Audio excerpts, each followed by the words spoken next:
Voice of south நேயர்களுக்கு வணக்கம். இந்த நேர்காணலில் நாம் சிந்திக்கிருப்பவர் பத்திரிகையாளர் திரு கோடீஸ்வரன் அவர்கள். வணக்கம். நேயர்களுக்கு வணக்கம். மூன்றாம் கட்ட தேர்தல் 94 தொகுதிகள் நடக்க இருக்கு. இந்த 94 தொகுதிகளில் முக்கியமான இடம் பிடிப்பது கர்நாடகா, மகாராஷ்டிரா, குஜராத், யூபி, மத்திய பிரதேஷ். இப்போ இந்த முக்கியமான தொகுதிகளில் நம்ம பார்க்க வேண்டியது கர்நாடகா, மகாராஷ்டிரா, யூபி, குஜராத்தில் 26 தொகுதிகள் நடக்கிறது.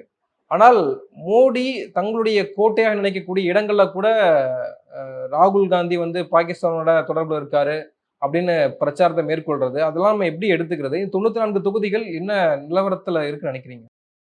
அதாவது முதல் கட்டம், 2வது கட்டம். அதில் 102, 82 முடிஞ்சிடுச்சு.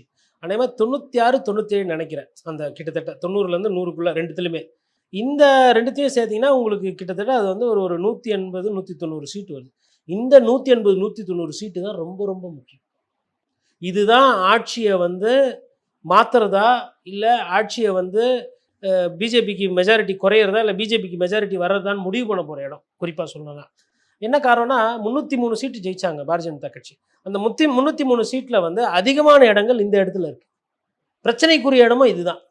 மகாராஷ்டிரா 48, 42, 43 அவங்களோட ஆவரேஜ். போன தேர்தல், அதற்கு முன்னாடி தேர்தல் 2014, 19 நான் சொல்கிறேன். அப்போ அங்கே இன்றைக்கி பிரச்சனை. அதே மாதிரி நீங்கள் பீகார் போனீங்கன்னா அங்கேயும் பிரச்சனை. உத்தரப்பிரதேசிலே ஒரு சில பிரச்சனை ஆரம்பிச்சிருச்சு அப்படின்னு சொல்கிறாங்க. நிறைய சமூகத்தினர் வெறுப்பாக இருக்கிறாங்க, பாரதிய ஜனதா கட்சி மேலே அந்த பழைய இருந்த அந்த ஈடுபாடு இல்லை அப்படின்ற மாதிரி சொல்கிறாங்க. குஜராத்லேயுமே ஒரு சில இடத்துல உங்களுக்கு சிக்கல்கள் இருக்குது. அந்த இவங்க பண்ண அந்த பிரச்சாரம் ஒரு சில சமூகத்தினரை வெறுப்படைய வச்சுது. ராஜ்புத்திரர்கள் வெறுப்பில் இருக்கிறாங்க. அதே மாதிரி ஜாட்டு சமுதாயத்தினர் வெறுப்பில் இருக்காங்க. இடையர்கள் அவங்களுக்கு அந்த கொள்முதல் பரிசு கிடைக்கல அப்படின்ற அந்த பிரச்சனை இருக்கிறாங்க. வெறும் அப்போ இந்த கம்யூனலாகவும் பிரச்சனையாக இருக்குது, வாழ்வாதார ரீதியாகவும் பிரச்சனையாக இருக்குது. அதை தாண்டி இதே ஆட்சி, இதே விஷயம், இதே பஜனை, இதே ராமர் கோயில், இதையே தான் பேசிக்கிட்டு இருக்கிறீங்க. இதை தாண்டி எங்களுக்கு என்ன அப்படின்ற அந்த சலிப்புத்தன்மை வர கொண்டு வருது. ஹரியானாலலாம் இன்றைக்கி அதான் பிரச்சனை, டெல்லியிலலாம் அதான் பிரச்சனை. இப்போ டெல்லியிலலாம் எப்படின்னா, டெல்லி பாம்பே எடுத்துக்கிட்டிங்கன்னா காலைல எழுந்துக்குவாங்க, வேலைக்கு போவாங்க, யார் மூஞ்சில் எதிரில் முழிக்கிறாங்க, எப்போ திருப்பி வராங்க, எப்போ படுத்து தூங்குறாங்க, அவை சண்மிக்கு மாதிரி தான் இருக்கும் வாழ்க்கை. சண்முகா அப்படின்ற மாதிரி. பாம்பே இன்னும் அதை விட மோசம், இன்னும் வேகமாக போவோம். எதுக்கு வேகமாக போகிறோம்? இந்த வடிவேல் முட்டு சந்தில் திருத்தி ஓடுவார் பாருங்க, இப்படி போகிறேன் அப்படி போகிறேன், மெயின் ரோடு எங்கடா வச்சுருக்கீங்க, அது மாதிரி தான் இருக்கும் பாம்பேயில் இருக்கிறவங்களோட வாழ்க்கை. இதனால தான் இந்த பாம்பே, பெங்களூரு, டெல்லி, சென்னை இதில் இருக்கவங்கலாம் ஏன் ஓட்டு போட வர்றதில்லைன்னு பார்த்தீங்கன்னா, இந்த அரசாங்கம் எனக்கு எதுவுமே செய்யலை. அது மத்திய அரசாக இருக்கட்டும், மாநில அரசாக இருக்கட்டும், போக்குவரத்து நெரிசலுக்கு ஒரு பிரச்சனை இல்லை, நிறைய வரி கட்டுறோம், ஆனால் கட்டுற வரிக்கு ஏற்ற சலுகைகள் இல்லை. எங்கள் பசங்களெல்லாம் பள்ளிக்கூடத்தில் தனியாரில் படிக்க வைக்கிறோம், அதிக ஃபீஸ் கொடுக்குறோம். எங்கள் பெற்றோர்களெல்லாம் தனியார் மருத்துவமனையில் போய் கட்டுறோம், இன்சூரன்ஸ் கட்டி, ஜிஎஸ்டி கட்டி இன்சூரன்ஸ் சேர்த்து கட்டுறோம், தனியாருக்கு கொடுக்குறோம். எங்களுக்குன்னு யார் பண்ணுறதுன்றதுன்னா அந்த வெறுப்பு. அதில் தான் ஓட்டு போடவே வரதில்லை. புள்ளி விவரம் பாருங்கள், 53, 54, 60க்கும் நொண்டுது. எங்கள் நகரம், இந்த சிங்கார நகரம், ஸ்மார்ட் சிட்டி சொன்னாங்கல்ல, இந்த ஸ்மார்ட் சிட்டியோட கதை ஓட்டு போடவே வரமாட்டேங்குது.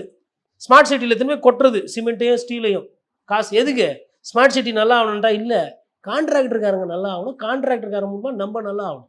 அதெல்லாம் பார்க்குறாங்க. அதனால் நகரத்தில் இருக்கவங்க ஓட்டு போடவே வரது கிடையாது. இதுதான் நிதர்சனமான உண்மை. இப்போ நகரங்கள்லையுமே முன்னாடி ஒரு காலத்தில் ப்ரோ பிஜேபி மைண்ட் செட் இருந்தது. உதாரணத்துக்கு நீங்கள் பெங்களூர் எடுத்திங்கன்னா, பெங்களூர் சென்ட்ரலு, ரூரலு, சவுத்து. அதே மாதிரி டெல்லி எடுத்திங்கனாலும் போன வாட்டி ஃபுல் ஸ்வீப்பு. பாம்பே எடுத்திங்கனாலும் சிவசேனா கூட்டணி இருந்ததுனால பெங்களூர் எல்லா இடத்துலையும் ஜெயிச்சாங்க. பாம்பேயில் சென்னை கேட்கவே வேணாம், நாங்கள் யாருக்கு போட்டாலும் போடுவோம், உங்களுக்கு போட மாட்டோம்.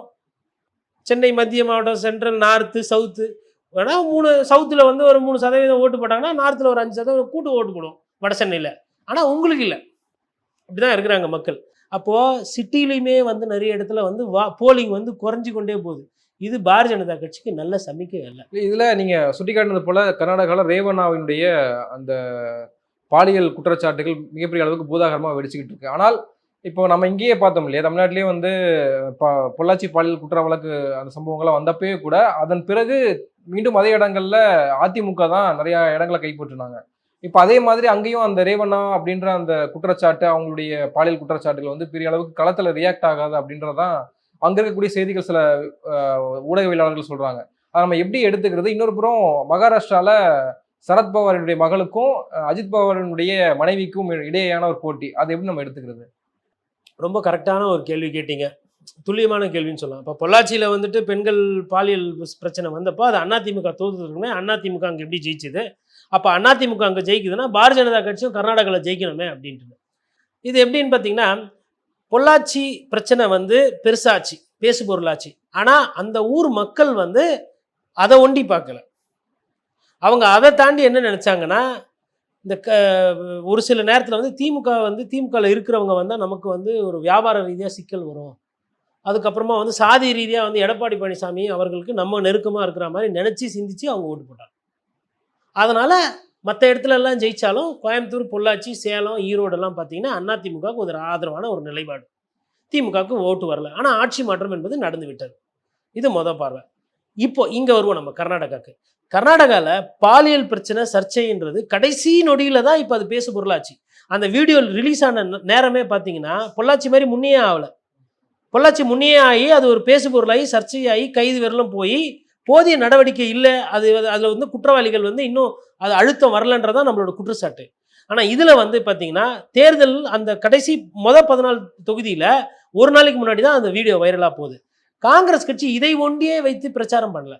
அவங்க ஃபஸ்ட்டு பிரச்சாரம் ஆரம்பித்தது எதை வைத்துனா, அவங்க வந்து அந்த பெண்களுக்கு இலவசமாக காசு கொடுக்குறது, பெண்கள் வந்து பஸ்ஸில் ஃப்ரீயாக போகலாம், அப்புறம் வந்து கரண்ட் வேலை வந்து நாங்கள் வந்து அது ஒரு கட்டுக்காப்பாக வைப்போம், அந்த மாதிரி ஒரு சில விஷயங்கள், வேலை வாய்ப்புகள் நாங்கள் தரப்படும் அப்படி மாதிரி அவங்க ஒரு 5 கேரண்டியை சொன்னாங்க. அந்த 5 விஷயங்கள் வந்து நாங்கள் நடைமுறைக்கு கொண்டு வந்துட்டுருக்கோம் அப்படின்னு சொல்லி அதை மையமாக வைத்து தான் அவங்க ஃபஸ்ட்டு வாக்கே சேகரித்தாங்க முதல்ல. இரண்டாவது என்ன பண்ணாங்கன்னா, அவங்க ஒரு பிரச்சனையாக வந்து அந்தந்த தொகுதியில ஹெவி வெயிட்டை போட்டு நிறுத்துறாங்க. காங்கிரஸ் வந்து மற்ற மாநிலத்தில் இருக்கிற காங்கிரஸ் மாதிரி இல்லை இன்னைக்கு கர்நாடகாவில். காரணம் என்னன்னா, போன முறை கர்நாடகத்தில் காங்கிரஸ் ஆட்சியில் இருக்கும்போதே அவங்களால வந்து ஒரு 6 தொகுதி 8 தொகுதிக்கு மேலே ஒரு பெரிய வெற்றியை வந்து பிடிக்க முடியல. பிஜேபி தான் ஜெயிச்சுது. அப்பவும் பிஜேபி ஜெயிக்குது இவங்க ஆட்சியில் இருந்த போதும். அதுக்கு பிறகு வந்த தேர்தலையும் பிஜேபி ஜெயிக்குது. அதுக்கப்புறமா தொடர்ந்து பிஜேபி வந்து அங்கே ஒரு மாநில கட்சியாக ஸ்ட்ராங்காக இருக்குது. அதை நன்கு உணர்ந்த காரணத்தினால அவங்க வந்து மற்ற பிரச்சாரத்தோட இதை சேர்க்குறாங்க. அப்போ இந்த பாலியல் குற்றச்சாட்டினால மேபி அசன் தொகுதியில் வாக்குகள் குறையலாம், இல்லை மற்ற தொகுதிகளில் வந்து வாக்குகள் குறையலாம். ஆனால் இதை வைத்து தான் கர்நாடகாவில் மொத்தமாக ஜெயிப்போன்றதில்ல. குறிப்பாக சொல்லணும்னா 28 தொகுதியில் காங்கிரஸ் வந்து அங்கே ஒரு 14-15 தொகுதி வெற்றி பெற்றாலுமே போதும், இதுவே நல்ல வெற்றின்ற அந்த ஒரு ரியாலிட்டியில் தான் அவங்க வேலை பார்க்குறாங்க. ஆனால் அந்த இலக்கை வந்து அவங்க அடைஞ்சிருவாங்கன்ற மாதிரி தான் அவங்க போயிட்டு இருக்காங்க. இதுதான் நமக்கு வரக்கூடிய புள்ளி விவரங்கள், தரவுகள். அதேமாதிரி தெலுங்கானாவை பொறுத்தவரை 17 எப்படி பார்த்தாலும் 10 வந்து ரேவந்த் ரெட்டி பிடிச்சிடணும், அதற்கு உண்டான அதாவது நான் 400 வந்துடுவேன், 450 வந்துடுவேன், கம்பு தாண்டிடுவேன் அப்படின்னு சொல்லாமல் என்னால் எது முடியுமோ அதை வைத்து தான் அவங்க பயணம் பண்ணுறாங்க. I won't be surprised Congress கட்சிக்கு மொத்த இந்தியாவில் என்ன வந்துச்சோ அதை இந்த வாட்டி வெறும் தென்னிந்தியாவில் ஒண்டி அவங்க வாங்கிடுவாங்க. மற்ற இந்தியாவுக்கு போகவே வேணாம். தென்னிந்தியாவை தாண்டி மேலே மத்திய ஒரு சென்ட்ரல் இந்தியா இருக்குது. அதுக்கப்புறமா வந்து பார்த்திங்கன்னா உங்களுக்கு வெஸ்டர்ன் கோஸ்ட் இருக்குது, பீகார், வெஸ்ட் பெங்கால், இது நார்த் ஈஸ்ட் அது ஒரு பாகம் இருக்குது. அதுக்கப்புறம் இந்த சைடு வந்து உங்களுக்கு குஜராத், இதுக்கு மேலே இமாச்சல், இந்த மாதிரி ஒரு லைன் இருக்குது. அப்போ அந்த 3 பாகங்களை தாண்டி கீழே இருக்கக்கூடிய அந்த பாகத்திலேயே அவங்க வந்து போன முறை ஆல் இண்டியாவில் 50 சீட்டு 52 சீட்டு வாங்கியிருந்தாங்கன்னா அந்த சீட்டை இந்த வாட்டி அதை விட தாண்டி வந்துடுவாங்க. உதாரணத்துக்கு தமிழகத்தில் 10 சீட்டு நிற்கிறாங்க. வெற்றி வாய்ப்பு 10லுமே அவங்களுக்கு நல்லா இருக்குது. ஆருடம் சொல்ல ஜூன் 4ஆம் தேதி பாருங்கள். மேலே இருக்கிறது நமக்கு எப்படின்றது தாண்டி தமிழகத்தை பொறுத்தவரை அப்படி இருக்குது நிலைமை. கர்நாடகத்தில் வந்து பார்த்திங்கன்னா அவங்க பாதிக்கு பாதி ஜெயிக்கிற மாதிரி இருக்காங்க. ஸோ கர்நாடகத்தில் ஒரு 15, தெலுங்கானாவில் ஒரு 10 நாளுமே அங்கே ஒரு 25, கூட தமிழகத்தில் ஒரு 10னா 35, கேரளாவில் நாங்கள் 15 வந்துருவோன்றாங்க. அவங்க 50 ஆயிடுச்சு. இன்னும் ஆந்திரா பற்றி நம்ம பேசல. ஆந்திராவில் அவங்களுக்கு பெருசாக வராது. மேபி ஜெயிச்சா 1-2 அதில் அந்த ஷர்மிளா உட்பட அதை சேர்க்காமலே இவங்களுக்கு 50 வருது. போன வாட்டி ஆல் இண்டியாவில் ஜெயிச்சது எவ்வளோ காங்கிரஸ் 50, ஆனால் இந்த வாட்டி தென்னிந்தியாவிலே 50 வந்துருவோன்றாங்க. அப்போ இந்த மாதிரி மாறும்போது இது வந்து யாருக்கு பின்னடைவு? பிஜேபிக்கு தான் பின்னடைவு. அவர் என்ன சொல்கிறாரு ராகுல் காந்தி, 300 சீட்டு ஜெயிச்சிருவேன் அவர் கோவப்படுறாரு. நான் வந்து பிடுங்கி எடுப்பேன், ஆனால் உங்கள் 300 தான் எடுக்க போகிறோம், அதை தான் எடுக்க போகிறோம், சொத்தெல்லாம் எடுக்க மாட்டோம், 150 சீட்டு அங்கேருந்து எடுத்து தான் நாங்கள் ஆட்சி அமைக்க போகிறோம்னு சொல்கிறாரு. திரும்பி 150க்கே வராரு ராகுல் காந்தி. பிஜேபி 150 தாண்டாதுன்றாரு. அப்புறம் 150 சீட்டு உங்கள் 303 தான் எடுக்க போகிறேன் அப்படின்றாரு. அப்போ இதெல்லாம் வந்து ஒரு அந்த பிரச்சார யுக்தி என்பது பார்த்திங்கன்னா ராகுல் காந்தி கொஞ்சம் கொஞ்சமாக மேலே போகுது. இன்னொன்று கேட்ட கேள்வி நீங்கள், பொள்ளாச்சிக்கும் கர்நாடகாவுக்கும் அந்த பாலியல் தொல்லை, கர்நாடகா காங்கிரஸ் கட்சி எதையுமே மேலிடத்தில் கேட்டு செய்யறது கிடையாது. டிகே சிவகுமாரும் சித்தராமையா அவங்க 2 பேரை முடிச்சிடுறாங்க. நாங்கள் பார்த்துக்கிறோம், நாங்கள் வேட்பாளர் நிறுத்திக்கிறோம், நாங்கள் போராட்டம் பண்ணிக்கிறோம், நாங்கள் காசை கொடுத்துக்கிறோம், செலவு பண்ணிக்கிறோம், நீங்கள் அங்கேருந்து டாடா காட்டினா வண்டி போதும், பிரச்சாரத்துக்கு வந்தால் போதும்னு அவங்க வைக்கிறாங்க. அதுதான் இவங்களுக்கு ப்ளஸ்ஸு. இந்த வாட்டி தெலுங்கானா ஜெயிச்சதுக்கு முக்கிய காரணம் ரேவந்த் ரெட்டி, கர்நாடகா ஜெயிச்சதுக்கு முக்கிய காரணம் டிகே சிவகுமார், சித்தராமையா. அதனால நாங்கள் எங்கள் ஸ்டேட்டை நாங்கள் பார்த்துக்கிறோம்.